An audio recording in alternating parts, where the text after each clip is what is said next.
તમે વિદ્યાર્થીઓ બહુ ભાગ્યશાળી છો કે અહીંયા ભણવાનું સારું છે, ભણવાની જગ્યા તો ઘણી હશે, પણ તમને અહીંયા ભગવાનનો સંબંધ થયો, આ ભગવાન ઓળખાણા, આવા સારા ગુરુકુલમાં તમને ભણવા મળ્યું છે.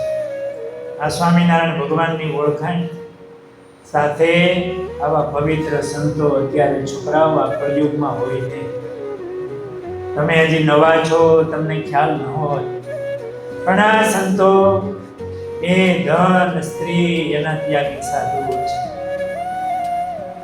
કોઈ 5 પૈસા કોઈ રાખતું નથી, બેંકમાં ખાતું ન હોય, કોઈના અંગત ન હોય, એક થેલો હોય ને એમાં ધોતિયા પહેર્યા હોય એટલા હુકાતા હોય, માથે બાંધવાનું એક રૂમાલ, એથી વધારે એક કપડું ન હોય, જમવાનું એક પતર કમળું હોય, ભગવાનની પૂજા, ભગવાનની માળા ગૌમુખી હોય, બાકી કાંઈ નહીં, નીચે ભોંય પથારી આસન હોય. આવું જીવનભર આવું સાદું જીવન જીવે.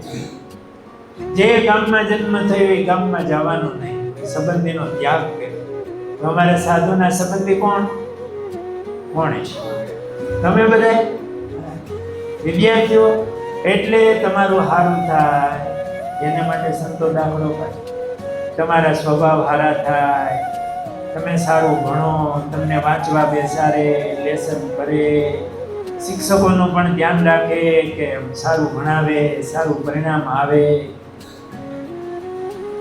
અને સાથે સાથે ભગવાન આપે, એ બહુ મોટી વાત છે.